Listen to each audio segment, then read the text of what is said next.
بسم اللہ الرحمن الرحیم۔ ناظرین السلام علیکم، آپ دیکھ رہے ہیں PNF پاکستان۔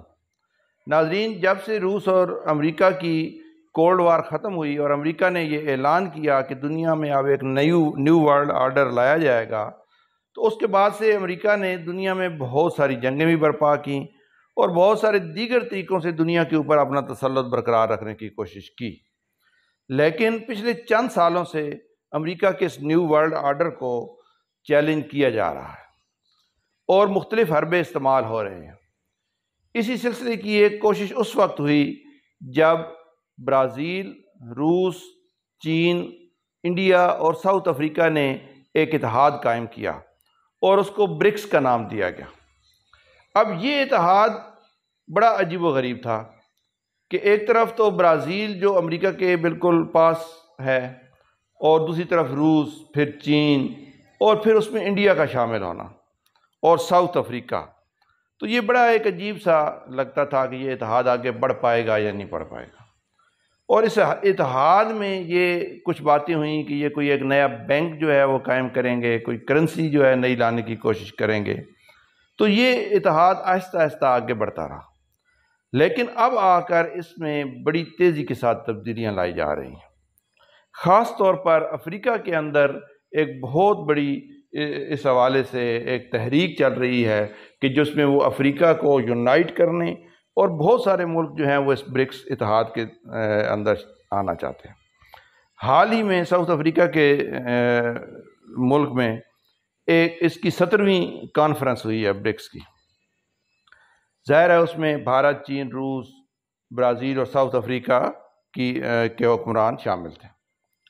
لیکن اس سربراہی اجلاس کے اندر بہت سارے نئے ممالک کو شامل کرنے کے اوپر بحث کی گئی، اور ان میں سے کافی سارے ممالک جو ہیں وہ اس اتحاد میں شامل ہونے جا رہے ہیں۔ خاص طور پر اس میں مصر تھا، ایتھوپیا تھا، سعودی عرب، UAE، اس کے علاوہ پاکستان نے بھی اس میں درخواست دی ہوئی ہے، اور ارجنٹائن، برازیل کی ایک ریکویسٹ تھی کہ ارجنٹائن کو بھی اس میں شامل کیا جائے۔ تو یہ بہت سارے ایسے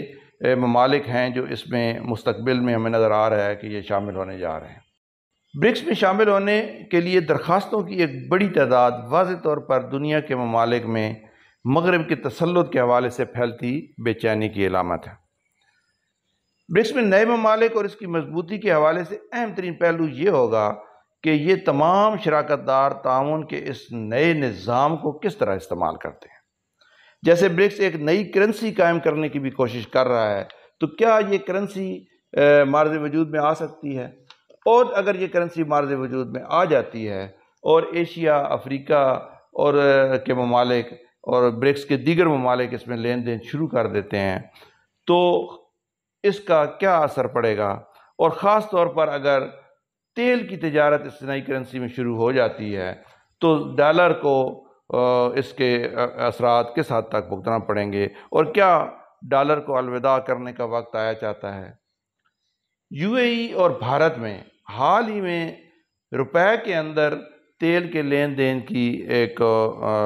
معاہدہ کیا گیا ہے، جس سے 1973 کے بعد سے رائج پیٹرو ڈالر، یعنی پیٹرول یا جو بھی تیل ہے وہ ہمیشہ ڈالر میں فروخت کیا جاتا تھا۔ تو اس پیٹرو ڈالر کے جو انتظامات تھے ان کے لیے کیا ایک یہ وارننگ ہے؟ اور اگر وارننگ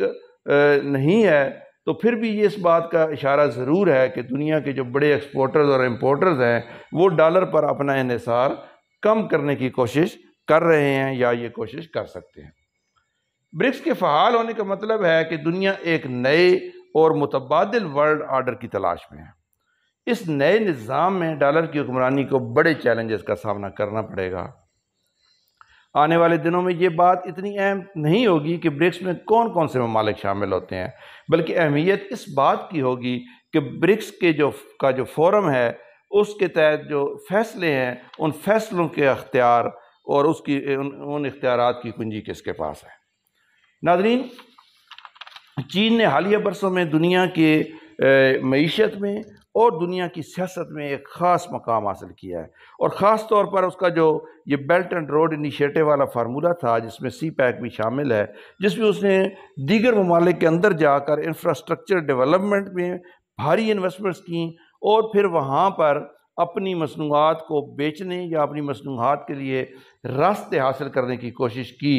اور وہ ان راستوں کو استعمال کرتے ہوئے پوری دنیا کی معیشت میں اپنا ایک خاص مقام بناتا چلا جا رہا ہے۔ اگر آپ جنوبی افریقہ کے ممالک کے حکمرانوں کی حالیہ تقاریر دیکھیں تو اس میں واضح طور پر ایک اشارہ نظر آتا ہے کہ وہ دو پوائنٹس پر متفق ہوتے ہمیں نظر آتے ہیں۔ سب سے پہلا یہ کہ مغربی تسلط سے ہمیں آزادی حاصل کرنی چاہیے، اور وہ مغرب کو اپنے مسائل کا بجا طور پر ایک کیا کہتے ہیں اس کا اس کو کہتے ہیں کہ اس کی وجہ جو ہے سب سے بڑی وہ مغربی ممالک ہی ہیں کہ انہوں نے افریقہ کو کلونلائز کیا، وہاں پہ اپنی کالونیاں قائم کیں، یہاں سے غلام بنائے، لوگوں کو غلام بنایا، اپنے ملکوں میں لے کے گئے اور ان کا استحصال کیا، اور ساتھ ہی ساتھ افریقہ کے اندر جو موجود وسائل تھے، جو معدنی ذخائر تھے، ان کو وہاں سے نکال کر اپنے ملکوں میں لے گئے۔ دوسری طرف انہوں نے افریقہ کے اندر ایک تفریق پیدا کی، اور جس طرح وہ ڈیوائیڈ اینڈ رول والا ایک کنسیپٹ تھا، تو افریقہ کے اندر بھی اس کو بڑی شدت کے ساتھ اس کو ہوا دی گئی، اور بہت سارے افریقی ممالک کئی ٹکڑوں میں بٹ گئے، کئی آپس میں لڑ کے جنگیں لڑ کے ان کا برا حال ہو چکا ہے۔ لیکن اب وہاں پر جتنے بھی حکمران آئے ہیں مختلف ممالک کے، تو ان کی تقاریر سے یہ پتہ چلتا ہے کہ وہ افریقہ کے اندر جو بارڈرز ہیں ان کو ختم کرنا چاہتے ہیں، اور وہ افریقی ایک بڑے اتحاد کی طرف جانا چاہتے ہیں، اور وہ جس طرح یورپ میں کہتے ہیں کہ بغیر ویزا کے، اور اس میں میں ایتھوپیا کے صدر کی گفتگو سن رہا تھا، تو وہ کہہ رہے تھے کہ یورپ اور امریکہ نے ہمیں تو بتایا کہ ویزا انٹروڈیوس، ہم نے کہا ہمارا تو افریقہ میں تو یہ کوئی کنسیپٹ ہی نہیں تھا، سارے لوگ ایک دوسرے کے ممالک میں آتے جاتے رہتے تھے، سارا افریقہ ممالک کی باؤنڈریز تھیں لیکن کوئی کسی پر قدغن نہیں تھی، تو انہوں نے ہمیں ویزا کے اوپر لگا دیا۔ اب اگر ایتھوپیا سے آپ کسی اور ملک کینیا یا کہیں جانا چاہتے ہیں تو آپ کو ویزا درکار ہوگا، لیکن ہمیں اس پر لگا کر یورپ خود ویزے کی بندشوں سے نکل گیا، اور اب سارا یورپ جو ہے وہاں پر ویزے کی پابندی نہیں ہے، ایک ملک سے دوسرے ملک میں وہ آ جا رہے ہیں۔ تو ہمیں بھی ان ویزا کی پابندیوں سے نکل کر پورے افریقہ کو ایک یونٹ کے طور پر اپنی شناخت برقرار رکھتے ہوئے آگے لے کر جانا ہوگا۔ اسی طرح جو عرب ممالک ہیں ان کے اندر جو مثلا اختلافات تھے، جیسے قطر اور سعودیہ کے اختلافات، وہ دور ہو گئے، یمن کا ایشو بھی ریزالو ہوتا نظر آتا ہے، شام کے اندر بھی ایک امن کی نوید جو ہے وہ سنائی دے رہی ہے، پھر ایران اور سعودی عرب کے درمیان جو تعلقات کی کشیدگی تھی وہ ختم ہوتی نظر آ رہی ہے، اور ان سارے معاملات میں چین کا ایک کلیدی رول نظر آتا ہے۔ اب ایک اور اہم بات اس میں جو ہے وہ یہ ہے کہ اس سارے سیناریو میں انڈیا کا کیا رول ہے، کہ انڈیا امریکہ کے ساتھ بھی نظر آتا ہے، انڈیا کے روس کے ساتھ بھی تعلقات ہیں، اور انڈیا برکس کے اندر بھی شامل ہے۔ ظاہر ہے انڈیا جو ہے وہ اپنی ڈپلومیسی سے کام لیتا ہے، ان کے اپنے ٹارگٹس ہیں، ان کے ایک بڑی جمہوریت ہے، اور وہ اس کو لے کر چلتے ہیں، اور وہ سب کے ساتھ اپنا ایک بیلنس قائم کرنے کی کوشش کرتے ہیں، جو کہ اچھی بات بھی ہے۔ لیکن یہاں پر جو سب سے بڑا ایشو آتا ہے وہ یہ ہوتا ہے کہ انڈیا کے جو تعلقات ہیں وہ پاکستان کے ساتھ اور چین کے ساتھ کبھی بھی معمول پر نہیں رہے۔ تو کیا یہ تعلقات بھی معمول پر آ سکتے ہیں، اور کیا اس سلسلے میں بھی کوئی کوششیں کی جا رہی ہیں؟ تو یہ امید کی جا سکتی ہے کہ جو برکس کا فورم ہے اس کے اندر انڈیا کے موجود ہونا، اور وہاں پر چین اور انڈیا کے درمیان ڈائلاگ ہونا، یہ ایک آگے چل کر کسی بڑے اتحاد کا پیش خیمہ بھی ہو سکتا ہے۔ دوسری طرف اگر آپ دیکھیں تو چین نے جو بیلٹ اینڈ روڈ انیشیٹو کا ایک کنسیپٹ دیا ہے، تو اس کے تحت وہ ایک تو وسط ایشیائی ریاستوں سے نکل کر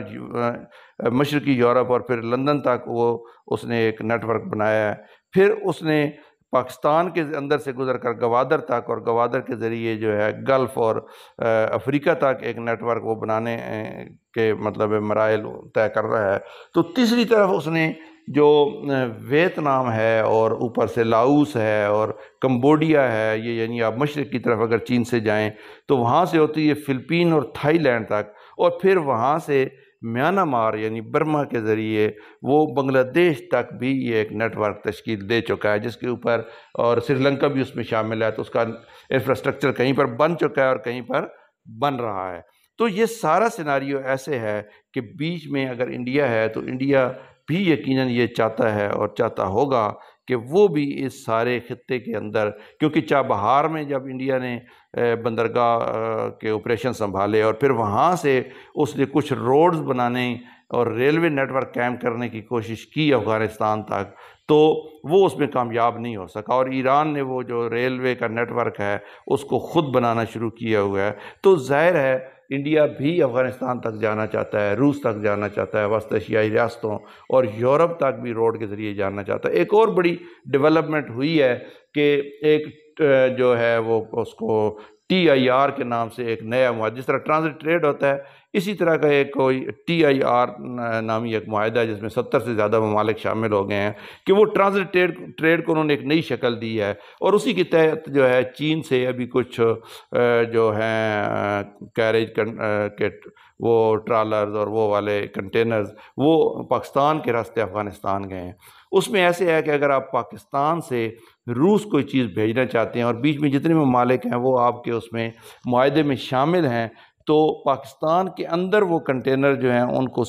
چیک کر کے سیل کر دیا جائے گا، اور پھر وہ افغانستان، تاجکستان اور ازبکستان اور جو بھی وسط ایشیائی ریاستیں ہیں ان سے گزر کر وہ روس پہنچ جائیں گے، اور راستے میں کسی ملک میں بھی ان کو نہ تو کھولا جائے گا اور نہ ہی چیک کیا جائے گا۔ تو اس میں ظاہر ہے ٹرانسپورٹ جو ہے وہ تیز ہوگی، اور اس کے چیک اینڈ بیلنس کے اپنے ان کے میکنزم ہوں گے۔ تو یہ ایک نئی ٹریڈ کی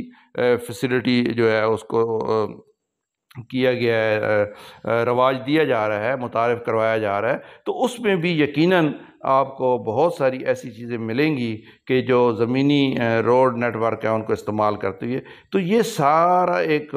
بڑا سیناریو۔ ہاں یہ ضرور ہے کہ برکس کا جو ہوا ہے اجلاس، اس میں یہ بھی کہا گیا ہے کہ ہم کوئی مغرب مخالف کوئی طاقت نہیں کھڑی کرنے چاہتے، بلکہ ہم ایک الٹرنیٹیو نظام دینا چاہتے ہیں، جس میں ہم چاہتے ہیں کہ سارے دنیا کے جو ملک ہیں وہ مل کر جنگوں کے بجائے ٹریڈ کے ذریعے، ایک دوسرے کے ساتھ ڈائلاگ کے ذریعے اور اس طریقے سے دنیا کو آگے لے کے جائیں، اور اس میں مغرب بھی اگر ہمارے ساتھ شامل ہوتا ہے تو ہمیں خوشی ہوگی، اور اس سارے جو جنگوں کا جو ایک پہلے جنگوں کے ذریعے جو کنٹرول کیا جاتا ہے دنیا کو، اس نظام سے کسی طرح جان چھڑائی جائے کہ انسان نے جب انسان کی جو عقل ہے وہ اس حد تک اس عروج پر پہنچ چکی ہے کہ وہ خلا اور خلا سے آگے اور چاند اور مریخ اور پتہ نہیں کہاں کہاں پہنچ رہا ہے، تو وہ اپنے جو آپس کے مسائل ہیں وہ جنگ کے بغیر کیوں نہیں حل کر سکتا، آپس کے مسائل ڈائلاگ سے کیوں نہیں حل کیے جاتے۔ تو ظاہر ہے جتنے بھی ایسے فورم ہیں، برکس ہے یا جو بھی اتحاد کی کوششیں ہیں مختلف ممالک کے درمیان، ان کو پازیٹیولی لینا چاہیے اور یہ دعا کرنی چاہیے کہ یہ کامیابی سے ہمکنار ہوں۔ ویڈیو کو آخر تک دیکھنے کا شکریہ۔